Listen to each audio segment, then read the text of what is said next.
ನಿಮ್ಮೆಲ್ಲರಿಗೂ ಕೂಡ ನಿಮ್ಮದೇ ಆಗಿರ್ತಕ್ಕಂಥ ಯೂಟ್ಯೂಬ್ ಚಾನಲ್ ಸ್ಟಡಿ ವಿತ್ ಪರಶುರಾಮ್ಗೆ ಸ್ವಾಗತ ಅಂತ ಹೇಳ್ತಾ 9ನೇ ತರಗತಿ ಪ್ರಥಮ ಭಾಷೆ ಕನ್ನಡದಲ್ಲಿ ಸಾಧನಾ ಪರೀಕ್ಷೆ 3 ಅಂದರೆ FA 3ರ ಪ್ರಶ್ನೆ ಪತ್ರಿಕೆಯನ್ನು ಕೀ ಉತ್ತರಗಳೊಂದಿಗೆ ನೋಡೋಣ. ಸೊ ಇದಕ್ಕಿಂತ ಮುಂಚೆ ನಾನು ಹಿಂದಿ ಆಗಿರ್ಬೋದು ಮತ್ತು SS ಆಗಿರ್ಬೋದು ಎರಡೂ ಪ್ರಶ್ನೆ ಪತ್ರಿಕೆಯನ್ನು ಹಾಕಿದ್ದೀನಿ.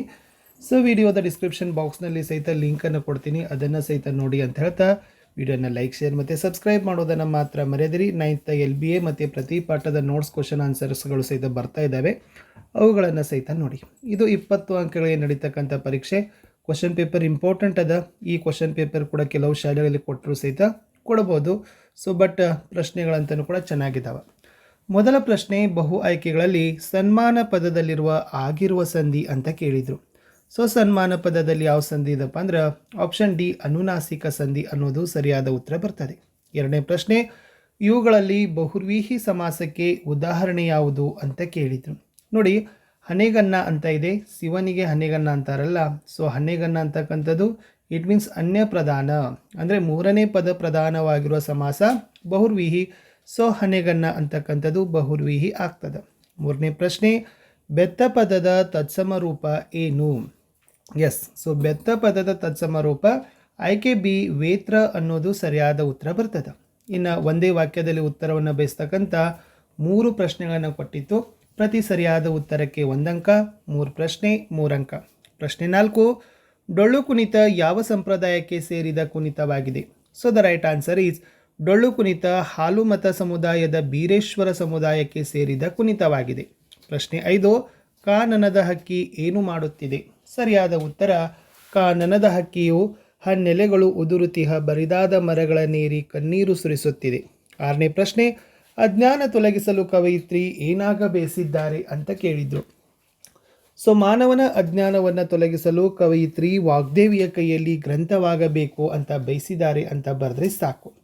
ಇನ್ನು 2 ಅಂಕದ 2 ಪ್ರಶ್ನೆಗಳಿದ್ದಾವೆ. ಪ್ರತಿ ಸರಿಯಾದ ಉತ್ತರಕ್ಕೆ 2 ಅಂಕ, 4 ಪ್ರಶ್ನೆ 2 ಅಂಕ. ಪ್ರಶ್ನೆ 7, ಶಾಸನಗಳನ್ನು ಹಾಕಿಸುವುದರ ಬಗ್ಗೆ ಬಸವಣ್ಣನವರ ಅಭಿಪ್ರಾಯವೇನು ಅಂತ ಕೇಳಿದರು. ಸೊ ಗೊತ್ತಿರಲಿ, ಇದು ಅಧಿಕಾರ ಪಾಠದ ಪ್ರಶ್ನೆ ಇತ್ತು. ಓಕೆ, ಎಸ್ ಗಿರೀಶ್ ಕಾರ್ನಾಡ್ ಅವರು ಬರೆದಿರುವ ಒಂದು ಹೊಸ ಶಾಸನವನ್ನು ಬರೆಸುವುದಕ್ಕೆ ಒಂದು ಹೊಸ ಯುದ್ಧ, 500 ಹೊಸ ವೀರಗಲ್ಲು, 1000 ಹಸಿ ವಿಧವೆಯರ ದುಃಖ, ಈ ಪರಾಕ್ರಮದ ವೆಚ್ಚಕ್ಕೆ ಹೊಸ ತೆರಿಗೆ, ಅರಮನೆಯಲ್ಲಿ ಜನರಿಗೆ ಬಿಟ್ಟಿ ಚಾಕರಿ, ಆಶ್ರಯ ಹಾಗೂ ಅವರ ಗೋಳು, ಕೊರೆದಿಟ್ಟ ಅಕ್ಷರಗಳನ್ನು ಓದುವುದಕ್ಕೆ ಕಣ್ಣು ಬೇಕು, ಹಾಡುವುದಕ್ಕೆ ನಾಲಗೆ ಬೇಕು, ಈ ಸ್ಥಾವರ ಶಿಲೆಗಳಿಂದ ಏನೂ ಆಗುವುದಿಲ್ಲ, ಆದ್ದರಿಂದ ನಾವು ಮೊದಲು ಮನುಷ್ಯರ ಪರಿವೇ ಮಾಡಬೇಕು ಎಂದು ಬಸವಣ್ಣನವರು ಅಭಿಪ್ರಾಯವನ್ನು ಪಡ್ತಾರೆ.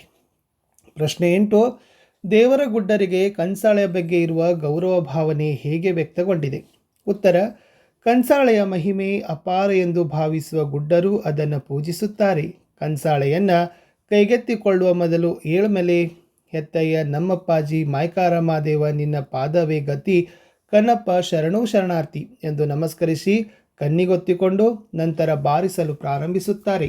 ಹೀಗೆ ದೇವರ ಗುಡ್ಡರಿಗೆ ಕಂಸಾಳೆಯ ಬಗ್ಗೆ ಇರುವ ಗೌರವ ಭಾವನೆ ವ್ಯಕ್ತಗೊಳ್ಳುತ್ತದೆ ಅಂತ ಬರೆದ್ರೆ ಸಾಕು.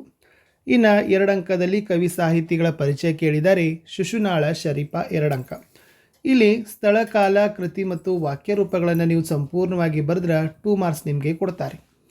ಕರ್ನಾಟಕದ ಕಬೀರ ಎಂದು ಪ್ರಸಿದ್ಧರಾದ ಶ್ರೀ ಸಂತ ಶಿಶುನಾಳ ಶರೀಫ ಅವರು ಕ್ರಿಸ್ತಶಕ 1819ರಲ್ಲಿ ಧಾರವಾಡ ಜಿಲ್ಲೆಯ ಸಿಗ್ಗಾವಿ ತಾಲೂಕಿನ ಶಿಶುನಾಳದಲ್ಲಿ ಜನಿಸಿದರು. ಇವರ ಬಾಲ್ಯದ ಹೆಸರು ಮೊಹಮ್ಮದ್ ಶರೀಫ.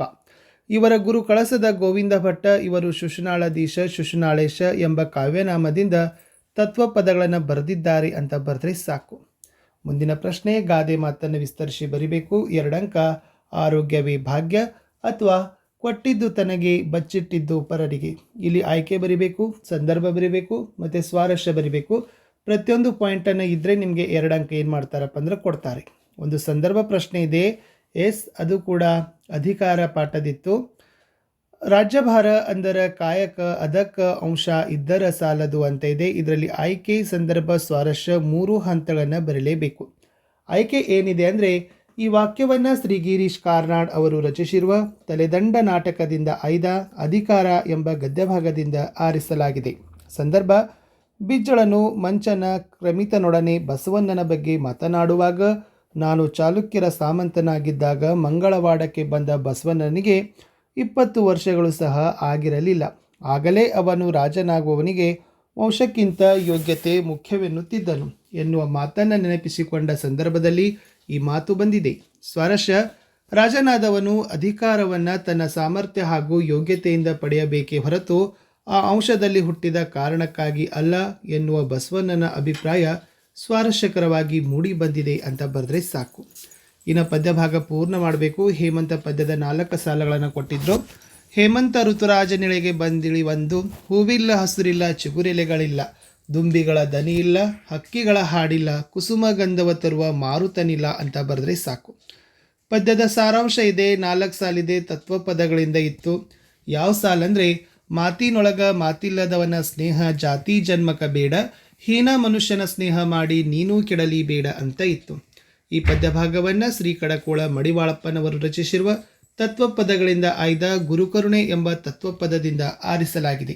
ಏನಿದೆಪ್ಪ ಅಂದ್ರೆ ಇದರಲ್ಲಿ ತತ್ವಪದಕಾರರು ಗುರುಕರುಣವಿಲ್ಲದವನ ಸ್ನೇಹವನ್ನು ಸಾಯುವ ತನಕ ಮಾಡಬಾರದು ಅಂತ ಹೇಳಿದ್ದಾರೆ. ತಾನಾಡುವ ಮಾತಿನಂತೆ ನಡೆದುಕೊಳ್ಳದವನ ಸ್ನೇಹ ಜನ್ಮ ಜನ್ಮಾಂತರಕ್ಕೂ ಮಾಡಬಾರದು, ಹೀನ ಮನುಷ್ಯನ ಸ್ನೇಹ ಮಾಡಿ ಕೆಡಬಾರದು ಎಂದು ಹೇಳಿದ್ದಾರೆ ಅಂತ ಬರೆದ್ರೆ ಉತ್ತರ ಕಂಪ್ಲೀಟ್ ಆಗ್ತದೆ. ಇಷ್ಟು 9ನೇ ತರಗತಿಯ ಕನ್ನಡದ FA 3ರ ಪರೀಕ್ಷಾ ಪ್ರಶ್ನೆ ಪತ್ರಿಕೆಯನ್ನು ಹಾಕಿದ್ದೀನಿ. ಇನ್ನಷ್ಟು ವಿಡಿಯೋಗಳೊಂದಿಗೆ ಸಿಗ್ತೀನಿ. ಲೈಕ್, ಶೇರ್ ಮತ್ತು ಸಬ್ಸ್ಕ್ರೈಬ್ ಮಾಡೋದನ್ನು ಮಾತ್ರ ಮರೆಯದಿರಿ. ಬಾಯ್.